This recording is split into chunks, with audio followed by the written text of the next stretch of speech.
Good morning everyone. Welcome to TPD online classes. बाहर बहुत ज़्यादा ठंड है। आपके लिए एक एडवाइस है कि आप घर से बाहर बिल्कुल भी नहीं निकलेंगे, और अगर निकलना भी होगा तो प्रॉपर तरीके से वुलन क्लोथ्स, कैप्स, ग्लव्स जो है हाथ में डाल लेंगे, और एक प्रॉपर मोटा जैकेट, अगर थिक जैकेट हो, अगर वो पहन लें तो बहुत ज़्यादा बेटर होगा। प्रॉपर तरीके से शू पहनेंगे क्योंकि पैरों में भी बहुत ज़्यादा ठंड लग रही है। ठंड लगने के पीछे एक मेन वजह ये है कि आप जो है यूपी में है, यूपी के ईस्टर्न साइड में, बिहार के बॉर्डर पे। और ये जो हवाएं आ रही अभी आपके एरिया में, near about 6, 8, 10 kilometre per hour की स्पीड से, ये हवाएं आ रही हैं आपके नॉर्थ वेस्ट इंडिया से। नॉर्थ वेस्ट इंडिया का थोड़ा सा और फर्दर डिटेल में जाएं तो वहां पे जम्मू कश्मीर है, लद्दाख है, उत्तराखंड है, हिमाचल प्रदेश है, और थोड़ा सा और फर्दर जाएंगे तो पामीर नॉट मिलती है पाकिस्तान और इंडिया के बॉर्डर पे। यहाँ पे जो है एक्चुअली में है क्या कि हिमालयन माउंटेन है। हिमालयन माउंटेन में अभी कुछ दिनों से बहुत ज़्यादा हैवी स्नोफॉल हो रही है। स्नोफॉल होने की वजह से वहाँ पे जो है थोड़ा सा हाई प्रेशर जोन बन चुका है, और आप जहाँ रह रहे हैं तो थोड़ा सा यहाँ पे वार्म अप एरिया है, चूंकि नदन प्लेन वाला एरिया तो लो प्रेशर बना है। तो वहाँ से जो हवाएं चलना शुरू कर रही हैं, तो जब हवाएं चलेंगी तो अर्थ का जो सबसे ऊपर का लेयर है, जिसको क्रस्ट बोलते हैं, उसके ऊपर से भी क्रॉस करेंगी। तो जब ये हवाएं वहां से क्रॉस कर रही हैं तो अपने साथ में जो स्नोफॉल पहले से ही हो चुकी है, वहां से कोल्डनेस उठा रही हैं और अपने साथ लेके आ रही हैं। तो इसलिए आपको बहुत ज्यादा ठंड लग रही है, ऐसा लग रहा है कि फ्रॉस्ट पड़ रहा है। बिल्कुल ही ऐसा हो रहा है। टेम्परेचर भी नियर अबाउट 10 डिग्री 15 डिग्री के बीच में डे टाइम रहेगा, और रात के भी टाइम में अगर आप जाएंगे तो आपको टेम्परेचर थोड़ा सा और नीचे डाउन होता दिखेगा। वो इसलिए क्योंकि रात में थोड़ा सा अर्थ को हीट नहीं मिल पाती है, तो हीट अप नहीं हो पाती, इसलिए बहुत ज़्यादा ठंड रहने के चांसेस है। फर्दर हम लोग एसएसटी में क्या पढ़ रहे थे, क्लास के अंदर में इकोनॉमिक्स का चैप्टर फर्स्ट हमने स्टार्ट किया था, कुछ टॉपिक्स कवर कर लिए थे। एक हल्का सा ब्रीफ रिवाइज कर लेते हैं, ब्रीफ समराइज कर लेते हैं कि क्या क्या अभी तक हमने पढ़ा है, या फिर इस चैप्टर के अंदर में क्या क्या हमें पढ़ना था। चैप्टर का नाम था the story of the village Palampur, जिसमें टोटल आपको 6 टॉपिक्स पढ़ने थे। पहला, इस ये जो चैप्टर था ना, इसमें एक विलेज को, हाइपोथेटिकल एक विलेज है, इसको एज्यूम किया गया था, जो रियलिटी में यूपी का जो वेस्टर्न इलाका है उसको इंडिकेट किया गया था। यूपी के जो वेस्टर्न इलाके में जो विलेज है, वहाँ की कैसी कंडीशंस है, वहाँ के फार्मर्स किस टाइप के क्रॉप ग्रो करते हैं, विलेज का डेवलपमेंट किस लेवल तक हुआ है, ये सारी चीज़ें डिस्कस की गई थी। तो पहला टॉपिक यही पढ़ना था कि जो विलेज पालमपुर है उसका थोड़ा सा लोकेशन जान लें, neighbouring cities, urban area, irrigation की फैसिलिटी, इलेक्ट्रिसिटी है कि नहीं है, कितनी फैमिलीज रहती हैं, कौन कौन से एक्टिविटीज़ में इन्वॉल्व हैं, ये पढ़ना था। सेकंड टॉपिक ये था कि the main production activities means यहाँ के जो लोग हैं क्या क्या करते हैं। तो बेसिकली हमने देखा कि फार्मिंग करते हैं, फार्मिंग के अलावा एनिमल रेयरिंग करते हैं, थोड़े से सर्विस सेक्टर में भी हैं, जैसे कि गाड़ियाँ चलाना, उससे पैसे कमाने के लिए ये सब काम करते हैं। नेक्स्ट टॉपिक हमने पढ़ा था क्लास के अंदर में, फैक्टर्स ऑफ द प्रोडक्शन। किसी भी चीज़ को प्रोड्यूस करना है आपको, वो गुड्स हो सकती है, सर्विस हो सकती है, तो आपको किन किन चीज़ों की ज़रूरत पड़ती है उसके बारे में हमने पढ़ा था, तो फैक्टर्स ऑफ द प्रोडक्शन। और इसके अलावा हमने पढ़ा था कि important changes in the farm activity. वहाँ के जो लोग हैं, कहाँ के, विलेज पालमपुर के, तो विलेज पालमपुर के जो लोग हैं ना, कुछ एक्टिविटी परफॉर्म करते हैं एग्रीकल्चर सेक्टर में। सामने कुछ प्रॉब्लम्स देखने को मिलती है। प्रॉब्लम्स ये देखने को मिलती है कि इनके लैंड की साइज़ थोड़ी बहुत छोटी है, और ये चाहते हैं कि हमारा प्रोडक्शन बढ़े, क्योंकि पॉपुलेशन डे बाय डे बढ़ रही थी, और पॉपुलेशन बढ़ने के साथ में डिमांड बढ़ रही थी। तो इन सारे डिमांड्स को फुलफिल करने के लिए ये बहुत ज़्यादा ज़रूरत पड़ चुकी थी कि हमें अपने फार्म सेक्टर में थोड़ा थोड़ा तो इम्प्रूवमेंट करना चाहिए। अगर हम इम्प्रूवमेंट नहीं करेंगे तो कंट्री के अंदर में या उस विलेज में ऐसी सिचुएशंस क्रिएट हो जाएंगी कि फूड स्कार्सिटी होगी, और बहुत सारे बिना खाए पिए मरने के चांसेस, फेमाइन वाली कंडीशंस बन सकती है।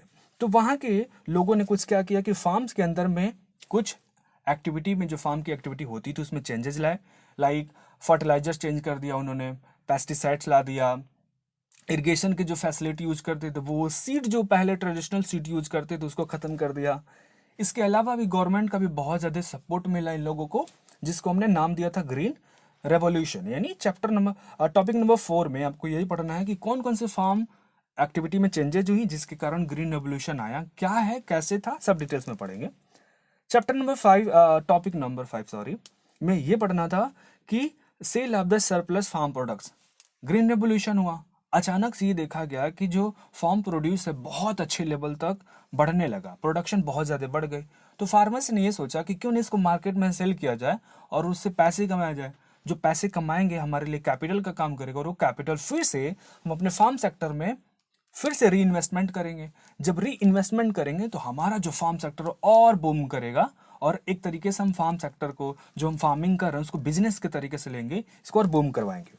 और लास्ट में कि कुछ ऐसे भी लोग थे जैसे लैंडलेस लेबर्स, डोमेस्टिक वर्कर्स, और भी ऐसे सारे लोग जो गांव में रहते थे, उनके पास में कैपिटल नहीं थी, टेक्नोलॉजी नहीं थी, एंटरप्रेन्योरशिप नहीं थी। तो उन्होंने सोचा कि भाई हम जो है नॉन फॉर्म एक्टिविटी में ही इन्वॉल्व रहेंगे, क्योंकि हमें अपने फैमिली का खर्चा चलाना है। अगर हम पैसे नहीं कमाएंगे तो दिक्कत हो सकती है हमारी फैमिली को, वो अपने घर का उनको 2 वक्त की रोटी नहीं मिल पाएगी, तो दिक्कत से होगी। तो ये सारा 6 टॉपिक्स हमें इस चैप्टर के अंदर में पढ़ना था, जिसमें 3 टॉपिक्स हमने कवर कर लिया था। 4th टॉपिक आज हम स्टार्ट करेंगे। अभी हमने नाम लिया कि इसका विलेज पालमपुर का। तो ये है यूपी का मैप। यूपी का ये ईस्टर्न साइड है, इसको बोलेंगे वेस्टर्न साइड, ये हो गया नॉर्दर्न साइड, और ये हो गया साउदर्न साइड। आप लोग कहाँ रहते हैं? आप लोग यहाँ रहते हैं डिस्ट्रिक्ट कुशीनगर में, जो यूपी के किधर में है? ईस्टर्न साइड में, या यूं कहें कि आपका जो स्कूल है डिस्ट्रिक्ट कुशीनगर में है। जिस विलेज की हम बात कर रहे हैं वो विलेज पालमपुर कहाँ पड़ेगा आपका? ये पड़ेगा मेरठ में। देख रहे हैं ये मेरठ। नेबरिंग स्टेट देख लीजिए, ये है उत्तराखंड। इस साइड में जाएंगे हरियाणा मिलेगा, ये एक छोटा सा आपका यूनियन टेरिटरी और इंडिया का कैपिटल दिल्ली मिलेगा। और यहाँ पे थोड़ा सा आपको हरियाणा, और इधर साइड में आएंगे तो राजस्थान मिलेगा। तो बात कहाँ की हो रही है? मेरठ की, विलेज पालमपुर की। थोड़ा सा डीप समझा दें। यहाँ का जब जियोग्राफिकल लोकेशन पढ़ेंगे, इंडिया में एक सीजन आता है मानसून। मानसून सीजन में क्या होता है कि बे ऑफ बंगाल से, अरबियन सी से कुछ रेन वेयरिंग विंड्स जो है इंडिया में एंटर मारती हैं। तो जब ये रेन वेयरिंग विंड्स एंटर मारती है ना, तो देखिए पहले वेस्ट बंगाल में गई, बिहार में गई, तो यहाँ से रेनफॉल करते करते करते करते करते करते इस एरिया में आती है। होता क्या है कि इन क्लाउड्स के पास में जो रेन वेयरिंग विंड्स है, क्लाउड्स के माध्यम से बारिश होनी है। तो जो क्लाउड्स में जितना सारा पानी रहता है ना, मैक्सिमम रेनफॉल आपके इसी साइड में हो जाती है, ये ईस्टर्न साइड में। जैसे जैसे क्लाउड से फर्दर वेस्टवर्ड मूव करते हैं तो इनके पास में वाटर की अमाउंट कम हो गई पहले से, तो रेनफॉल कैसे होगी ज़्यादा? सोचिए जरा। तो होता क्या है कि वेस्टर्न साइड में, यूपी का जो वेस्टर्न साइड है, यहाँ पर रेनफॉल होती ही नहीं है। रेनफॉल होती नहीं है, होती है तो बहुत ज़्यादा कम होती है। और थोड़ा फर्दर मूव करेंगे तो उत्तराखंड, हरियाणा और राजस्थान वाले इलाके में बारिश होती ही नहीं है। तो यहाँ के फार्मर्स को तो खेती करना है ना। एक डेटा है कि इंडिया के नियर अबाउट 70%, 65% के रेंज में जो लोग हैं फार्मिंग एक्टिविटी में किसी ना किसी तरीके से इन्वॉल्व हैं। और इंडियन फार्मर्स के साथ ये प्रॉब्लम है कि ये लोग जो है ना रेनफॉल कर इंडियन फार्मर्स के साथ ये प्रॉब्लम है कि ये एग्रीकल्चर करने के लिए रेनफॉल के ऊपर में डिपेंडेंसी इनकी ज़्यादा होती है। रेनफॉल का वेट करेंगे मानसून सीजन में, इसीलिए जो है बहुत सारे क्रॉप्स जो है, जैसे खरीफ के क्रॉप्स आपके रेनी सीजन में ये लोग उगाते हैं। तो यहाँ के फार्मर्स के साथ भी सेम प्रॉब्लम थी कि बारिश होनी नहीं है, लेकिन फिर भी यहाँ के फार्मर्स कुछ गलत टेक्निक्स का यूज करके यहाँ पे फार्मिंग कर रहे हैं। तो यानी यहाँ पे आपको एक चीज़ दिमाग में रखनी है कि जो यूपी का वेस्टर्न साइड है, विलेज पालमपुर में, मेरठ के आसपास में, यहाँ पे रेनफॉल होनी नहीं है। सो स्टार्ट करते हैं फिर से लेक्चर। तो फार्म एक्टिविटी हो रही थी पहले से, फार्मर्स कर रहे थे। अभी का सिचुएशंस क्या है कि हर एक फार्मर्स के पास छोटी छोटी लैंड थी। क्या है? छोटी छोटी लैंड थी। तो पहले ये क्या था कि जितना भी इनके पास में जो भी फार्मर्स हैं विलेज पालमपुर के, इनके पास में जो लैंड थी वर्चुअली क्या थी? फिक्स थी। और कुछ ज़्यादा जो वेस्ट लैंड था जहाँ पे खेती नहीं होती थी इंडिया में, इसको बाद में 1960 के बाद में इसको थोड़ा कन्वर्ट किया गया कि भाई पॉपुलेशन धीरे धीरे बढ़ रही है, और जो लैंड हमारे पास बेकार पड़े हुए हैं ना, इसको क्या करते हैं? यूज में लाते हैं फार्म एक्टिविटी करने के लिए, फार्मिंग करवाते हैं, एग्रीकल्चर करवाते हैं, प्रोडक्शन बढ़ेगा ही। इसी बीच में 2 वार हो गए थे इंडिया के साथ में। एक चाइना के साथ हो गया 1962 में, और 1965 में पाकिस्तान के साथ हो गया। तो हमारे वहाँ फूड की थोड़ी सी शॉर्टेज पड़ गई थी। तो हमारी गवर्नमेंट ने ये प्लान किया था कि उस टाइम में कि हमें ना एक काम करना चाहिए कि फूड प्रोडक्शन में सफिशिएंसी हासिल करने के लिए कुछ ना कुछ स्टेप्स लेने चाहिए। और ये स्टेप्स जो चेंज एक साथ लिए गए, क्या चेंज करने थे? इसमें ये चेंज करना था कि हम क्या करते हैं, हमारे जो फार्म सेक्टर के साथ में प्रॉब्लम है, इसमें एक नया चीज़ इंप्लीमेंट करते हैं, मल्टीपल क्रॉपिंग फार्मिंग। इसमें क्या करेंगे, खेत एक ही है, एक ही खेत पे क्या करेंगे, जैसे कि 2-3 महीने एक क्रॉप बोया, अगले सीजन में, क्रॉपिंग सीजन में क्या करेंगे, क्रॉप को चेंज कर देंगे। सपोज करिए अभी गेहूं बोया, नेक्स्ट सीजन में धान बोल लेंगे, फिर आलू बोलेंगे। ऐसे जो है 2 से ज़्यादा जब कोई भी क्रॉप सेम लैंड पे आप उगाते हैं उसे क्या बोलते हैं, मल्टीपल क्रॉपिंग फार्मिंग। इससे बेनिफिट होता है, बेनिफिट ये होता है कि जो सॉइल की फर्टिलिटी होती है ना वो तुरंत जो है रिटेन हो जाती है, फिर से ख़त्म नहीं होती है, सॉइल की फर्टिलिटी रिमेन हो जाती है। दूसरा तरीका ये निकाला गया कि हम क्या करेंगे, मॉडर्न फार्मिंग मेथड्स को अपनाएंगे। अभी मॉडर्न फार्मिंग मेथड्स में क्या होता है कि इसमें हाई इल्ड वैरायटी के सीड यूज करते हैं, फर्टिलाइजर्स यूज करते हैं, जैसे यूरिया हो गया, पेस्टिसाइड्स हो गए, ढेर सारे फास्फेट हो गया, नाइट्रोजन वाले बहुत सारे केमिकल्स आते हैं, वो खेतों में डालना, जिससे कि प्रोडक्शन बहुत ज़्यादा मात्रा में बढ़े। अब ये जो लेट 1960s के दशक में ये जो चेंजेज हुआ, मल्टीपल क्रॉपिंग करनी है, मॉडर्न टेक्नोलॉजी यूज करनी है, जो खेत के अंदर में बहुत सारे लेबर काम करते थे उनको रिप्लेस करके ट्रैक्टर्स ला दिए गए, मशीनरी ला दी गई, और मशीनरी ला दिया गया। फिर से ये सारा जो चीज़ हो रहा था, हाई इल्ड वैरायटी के सीड, जैसे फिलीपींस से, हमने क्लास में डिस्कस किया था कि फिलीपींस से राइस की सीड मंगवाई गई थी, मैक्सिको से वीट की सीड मंगवाई गई थी। ये सारा कुछ हुआ और बहुत ज़्यादा मात्रा में ये देखा गया कि कंट्री के अंदर में प्रोडक्शन, जो फूड का प्रोडक्शन हो रहा था, खासकर गेहूं की और चावल की, बहुत ज़्यादा मात्रा में बढ़ गया। तो इसको एक रेवोल्यूशन नाम दिया गया, जिसको बोलते हैं ग्रीन रेवोल्यूशन। स्टार्ट किसके द्वारा किया गया, गवर्नमेंट के द्वारा। तो ये जो ग्रीन रेवोल्यूशन हुआ, पहले इसको ट्रायल बेसिस पे पंजाब और हरियाणा और वेस्टर्न जो यूपी वाला इलाका भी जो हमने दिखाया, यहीं पे स्टार्ट किया गया था कि इसको ट्राई करके देखते हैं इसका बेनिफिट मिलता है कि नहीं मिलता है। लेकिन हमारी गवर्नमेंट से क्या गलती हो गई कि ये जो ग्रीन रेवोल्यूशन के थ्रू में हमें जो आउटकम मिला इसका, कि बहुत ज़्यादा फार्म प्रोडक्शन बढ़ने लगा, एक्सेस अमाउंट में फूड क्रॉप्स जो है ग्रो करने लगे हम लोग, तो इसको जो है, ये जो बेनिफिट था ऑल ओवर इंडिया में, हम इसको स्प्रेड नहीं कर पाए। ये इसका एक थोड़ा सा कॉन्स देखने को मिला था। तो बेसिकली ये जो ग्रीन रेवोल्यूशन हुआ, इनडायरेक्टली अगर ये बोले तो किसको इसको बेनिफिट मिल रहा है, पंजाब, हरियाणा और वेस्टर्न यूपी के फार्मर्स को। इसमें क्या किया गया कि बहुत सारे मात्रा में फर्टिलाइजर्स यूज़ किए, पेस्टिसाइड्स यूज़ किए, और जिन क्रॉप्स को पानी की कम ज़रूरत थी उसको भी बहुत ज़्यादा हैवी मात्रा में हमने क्या किया, इरिगेशन के माध्यम से पानी दिया। क्योंकि गवर्नमेंट सब्सिडी से क्या करती थी, सब्सिडी देती थी फार्मर्स को, आप ट्रैक्टर खरीद लीजिए, आप बहुत सारे नहरें बनवाई गई, डैम्स बनवाए गए, और बहुत अच्छे तरीके से इरिगेशन की फैसिलिटी भी गवर्नमेंट ने दी। इसका मिसयूज किया फार्मर्स ने, वहाँ के फार्मर्स ने मिसयूज किया। कैसे किया, जब उनको पता है कि हमारे एरिया में रेनफॉल होने वाली नहीं है, तो उनको क्या ज़रूरत थी, खरीफ क्रॉप्स उगाने की। खरीफ क्रॉप्स यानी पैडी हो गया, मेज हो गया, ऐसे क्रॉप्स जिनको बहुत ज़्यादा, शुगर केन हो गया, जिसको बहुत ज़्यादा पानी की मात्रा की ज़रूरत थी। तो क्या ज़रूरत थी, अगर वो चाहते तो रबी क्रॉप्स उगा सकते थे, लेकिन उन्होंने किया नहीं ऐसा। तो हुआ क्या, ग्रीन रेवोल्यूशन हो गया। तो एक साइड में उसके बहुत ज़्यादा प्रोज थे, कि प्रोज मतलब कि उसके बेनिफिट्स ये थे कि बहुत ज़्यादा जो है प्रोडक्टिविटी बढ़ गई और हमारे पास में सफिशियंट अमाउंट में फूड ग्रेन्स आ गए। लेकिन इसके बहुत सारे नुकसान हुए। क्या नुकसान हुए, हमने फर्टिलाइजर्स का ओवर यूज किया, पेस्टिसाइड्स का किया, वाटर का किया। इसके कारण धीरे धीरे आने वाले डेकेड्स में क्या हो गया कि वहाँ जो लैंड क्वालिटी थी ना, वो डिग्रेड होने लगी। लैंड की जो फर्टिलिटी कम होने लगती है उसे हम लोग क्या बोलते हैं, लैंड डिग्रेडेशन। और आज जो फार्मर 2022 में या 2021 में अभी हम लोग थे, तो वहाँ के फार्मर्स आज इन चीज़ों को झेलते हैं। बहुत सारी रिपोर्ट्स आती हैं कि जो ग्रीन रेवोल्यूशन हुआ था 1960s के डेकेड में, उसका नतीजा ये रहा कि आज पंजाब, हरियाणा और वेस्टर्न यूपी में ग्राउंड लेवल का जो वाटर होता है ना, वो बहुत नीचे चला गया है। और जो पानी वहाँ से मिलता भी है नीचे से, वहाँ पे यूरेनियम की अमाउंट बहुत ज़्यादा मिलती है, जो आपके हेल्थ पे निगेटिव इम्पैक्ट डालती है। तो ये सारे क्या हो गए कि जो भी ग्रीन रेवोल्यूशन हुआ उसके साइड इफेक्ट्स थे, जो फार्मर्स को वहाँ के झेलने पड़े। क्या झेलने पड़े, फार्मर्स को बहुत सारे चीज़ों को झेलने पड़े। उसके बाद में ये देखा गया कि एक और प्रॉब्लम थी गाँव में लेबर्स की।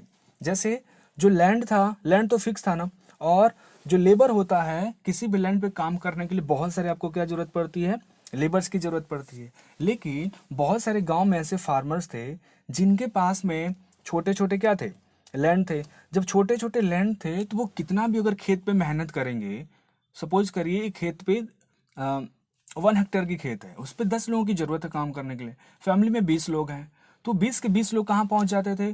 खेतों में। लेकिन जबकि काम वहाँ कितने लोगों का है? मात्र 10 लोगों का। तो 10 लोग एक्स्ट्रा है ना, तो उसको बोलते थे हम लोग हिडन अनएम्प्लॉयमेंट। तो ऐसी समस्याएं बहुत ज़्यादा देखने को मिलती थी।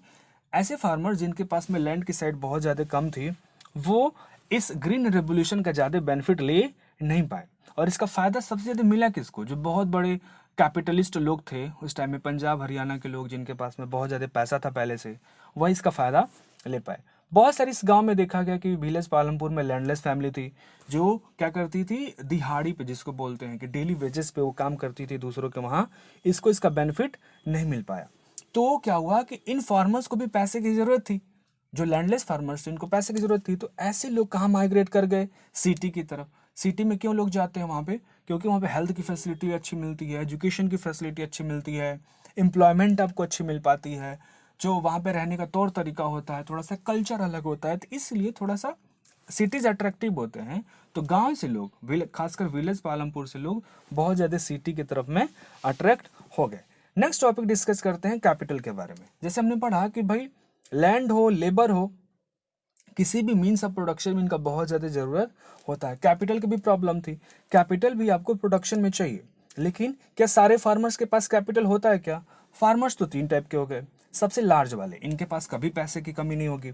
मीडियम साइज, खेत का साइज थोड़ा मीडियम में है, पैसे भी थोड़े ठीक ठाक हैं, खेती कर सकते हैं। क्या स्मॉल फार्मर्स कर सकते हैं जिनके पास में लैंड बहुत कम होता है? नहीं कर सकते। तो जिसके पास में पैसे नहीं होंगे वो क्या करेंगे? अपने गांव के जो हेडमैन होंगे, ग्राम प्रधान होंगे, उनसे क्या करेंगे? पैसे लेते हैं रेंट पे। क्या करेंगे? पैसे लेते हैं, कुछ उधार लेंगे उनसे, और हाई इंटरेस्ट रेट पे उनको पैसे ये जो है लेने होते हैं। जब हाई इंटरेस्ट पे लेंगे तो क्या आपको लगता है कि बाद में चुका पाएंगे? जब ऐसे फार्मर्स नहीं चुका पाते हैं तो बाद में क्या होता है कि वो फार्मर सुसाइड कर लेते हैं, या फिर उनके पास जो खेत होती है, तो जिन बड़े बड़े लोगों ने ऐसे फार्मर्स को लोन दिया था बहुत हाई इंटरेस्ट पे, वो क्या करते हैं? ना चुकाने के पड़े, ना वो फार्मर्स चूंकि लोन नहीं चुका पा रहे हैं, तो जो बड़े बड़े हेडमैन्स है वो क्या करते हैं कि उन छोटे छोटे फार्मर्स की ज़मीनों को हड़प लेते थे। तो ये प्रॉब्लम्स आज भी इंडिया के बहुत सारे गांव में देखने को मिलती है कि जो छोटे छोटे फार्मर्स हैं, खासकर स्मॉल और मीडियम स्केल के फार्मर्स, ये चूंकि खेतों में इनपुट्स डालने के लिए वो क्या करते हैं? बड़े बड़े लोगों से पैसे लेते हैं। जब पैसे नहीं चुका पाते तो उनकी ज़मीनें बड़े बड़े जमींदार टाइप के लोग उनसे ले लेते हैं। और जब कभी भी हम मॉडर्न फार्मिंग करेंगे तो भाई हमें तो पैसे की ज़रूरत पड़ेगी, इसमें कोई दो राय नहीं है कि बिना पैसे के आप कोई भी काम कर सकते हैं। तो ये दिक्कत थी। लेकिन जो फार्मर्स लार्ज स्केल वाले थे उनके साथ क्या प्रॉब्लम हुआ? उनके साथ प्रॉब्लम नहीं कहेंगे, उनके साथ बेनिफिट ये हो गया कि उनके पास में फार्म प्रोडक्ट्स का सरप्लस अमाउंट हो गया।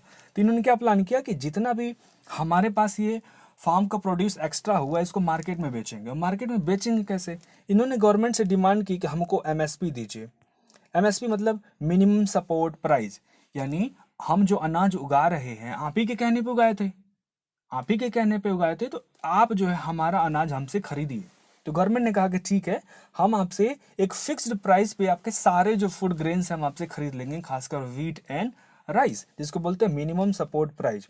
तो इन मिनिमम सपोर्ट प्राइस पे गवर्नमेंट ने उनसे क्या कर लिया? उनके फार्म के एक्सेस उनसे खरीद लिए, और खरीद लिए गवर्नमेंट ने। तो इससे बेनिफिट किसको हो रहा है? वहाँ के जो लार्ज स्केल के फार्मर्स थे उनको बेनिफिट हो रहा था। धीरे धीरे करते करते आज कितने साल हो गए? 1960 से जोड़ लीजिए, 2022 आ गया। इतने समय के बीच में यहाँ के पंजाब, हरियाणा और वेस्टर्न यूपी के फार्मर्स इतने ज़्यादा अमीर हो गए ना कि आज BMW कार से चलते हैं, मर्सिडीज से चलते हैं, इतने ज़्यादा। और इनके बच्चे कहाँ रहते हैं? कनाडा में रहते हैं, कोई यूएस में रहता है, और कहने के लिए फार्मर्स हैं। कहने के लिए लोग क्या हैं? फार्मर्स हैं। तो ये जो है ज़्यादा देखने को मिला कि जो फार्म प्रोड्यूस था लार्ज स्केल के फार्मर्स इन्होंने मार्केट में बेच दिया। बट स्मॉल फार्मर्स के साथ क्या दिक्कत थी? इनके पास में सरप्लस तो लिटिल अमाउंट में होता था, तो अपनी बस जितना भी उनके पास में प्रोडक्शन हो रहा है वो बस अपनी फैमिली की नीड्स को कंप्लीट करने में ही पूरा का पूरा वो लोग जितना भी प्रोड्यूस होगा पूरी नीड्स, फैमिली की नीड्स को कंप्लीट करने में बस यूज करते हैं, मार्केट में वो लोग बेच नहीं पाते हैं। तो ये प्रॉब्लम्स थी। कुछ ऐसे भी लोग थे कंट्री के अंदर में जिनके पास में पैसे नहीं थे, जिनके पास में उस विलेज के अंदर में हो या कंट्री के अंदर में हो। विलेज पालमपुर को बस एक आइडेंटिकल विलेज माना गया है। लेकिन आप ये समझिए कि इस गांव को निशाने पे लेके ऑल ओवर इंडिया में जितने भी गांव हैं सबके उस गांव में रहने वाले हर एक फार्मर्स की प्रॉब्लम्स को बताया जा रहा है। तो बहुत सारे गांव में ऐसे लोग रहते हैं जिनके पास में कैपिटल नहीं है, खेत भी नहीं है, तो खेती तो करेंगे नहीं, तो वो क्या होते हैं, लैंडलेस हो गए ना। तो वो क्या करते हैं कि नॉन फार्म एक्टिविटी में इन्वॉल्व हो जाते हैं। नॉन फार्म एक्टिविटी का मतलब जैसे डेयरी प्रोडक्ट्स बेचेंगे, कुछ जानवरों की रियरिंग करेंगे, मुर्गी फार्म खोल लेंगे। तो ऐसे सारे काम जिसमें फार्म एक्टिविटी इन्वॉल्व नहीं होती उसे क्या बोलते हैं, नॉन फार्म एक्टिविटी। तो गांव में लोग ऐसे करते मिल जाएंगे, कुछ दूध देने वाले जानवरों को पाल लिया या फिर बकरियां पाल ली मार्केट में बेचने के लिए, ये सब काम में इन्वॉल्व रहते हैं। एक डेटा है कि अगर रूरल इंडिया में आप घूमें तो पर 100 वर्कर में से 24 लेबर्स ऐसे लोग मिल जाएंगे, ऐसे वर्कर्स मिल जाएंगे जो किस में इन्वॉल्व हैं, नॉन फार्म एक्टिविटीज़ में इन्वॉल्व हैं। और ये किस में रहते हैं, डेयरी का काम करते हैं या फिर ट्रांसपोर्टेशंस का, जैसे ऑटो चला रहे हैं, रिक्शा चला रहे हैं, ऐसे काम करते हैं। तो इस कैटेगरी में ये लोग आते हैं। और जितने भी लोग ये आते हैं इनके साथ भी बहुत सारी प्रॉब्लम्स होती है। जो भी ये काम करते हैं नॉन फार्म एक्टिविटी, इनके साथ क्या प्रॉब्लम है कि इनकी इनकम इतनी ज़्यादा नहीं हो पाती है कि अपने बच्चों को फर्दर किसी अच्छे स्कूल्स में पढ़ा पाएँ। इतनी इनकी इनकम इतनी अच्छी नहीं हो पाती है कि अगर इनके फैमिली के अंदर में कुछ लोगों की तबीयत खराब हो जाए तो अच्छे हॉस्पिटल में इलाज करवा पाएँ। तो इन सेक्शन, इस सोसाइटी के जो सेक्शन है ना, इसमें अगर आप देखेंगे तो डेथ रेट भी ज़्यादा होता है और बर्थ रेट भी ज़्यादा होता है। बर्थ रेट ज़्यादा क्यों, बर्थ रेट ज़्यादा इसलिए हो पाता है क्योंकि ये लोग अनएजुकेटेड कम्युनिटी से बिलोंग करते हैं, तो उनको जो है फैमिली प्लानिंग के बारे में नहीं सोच पाते हैं। और डेथ रेट इसलिए ज़्यादा होता है क्योंकि जब कभी किसी की तबीयत खराब होती है तो ये कहाँ भागेंगे, गवर्नमेंट हॉस्पिटल्स की तरफ। पैसे नहीं होने की वजह से अच्छी हेल्थ फैसिलिटी नहीं ले पाते, तो इसलिए इनको प्रॉब्लम देखने को मिलेगी। और इन्फेंट जो होते हैं कम रेट पे ही मर जाते हैं, या किसी की फैमिली में तबीयत खराब हो गई तो उनको भी हाईली चांस होता है कि वो लोग, उनकी डेथ हो जाती है। तो अगर ये देखेंगे तो इनकी जो पॉवर्टी है ना, इनकी जो है पॉवर्टी है कि ह्यूमन कैपिटल बनने में इनको क्या करती है, एक तरीके से बैरियर का काम करती है। तो poverty leads to the less social empowerment. इनको सोशल सोसाइटी में एम्पावर होने से क्या करती है, एक तरीके से बहुत हद तक रोकती है। सो इसी के साथ आपका चैप्टर खत्म होता है और आपको कुछ होम असाइनमेंट में क्वेश्चन मिलेंगे। जैसे 6 क्वेश्चन का सेट मैंने दिया है, सबके आपको आंसर्स लिखने खुद से और एक प्रॉपर तरीके से नोट्स बनाना। जैसे क्या पहला क्वेश्चन है कि व्हाट इज ग्रीन रेवोल्यूशन, इसके बारे में लिखे। ग्रीन रेवोल्यूशन के आउटकम्स क्या रहे, मल्टीपल क्रॉपिंग्स क्या होती है, 3 तरीके बताइए कि विलेज एरिया में इरिगेशन प्रोवाइड करने के।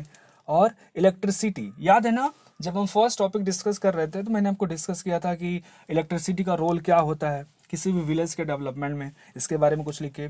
और जो इंडियन हमारे फार्मर्स है वो किन किन चैलेंजेस को फेस करते हैं उसके बारे में थोड़ा सा 2-3 पॉइंट्स आपको लिखना है। सो इसी के साथ वीडियो लेक्चर करते हैं खत्म। Okay, take care, bye bye.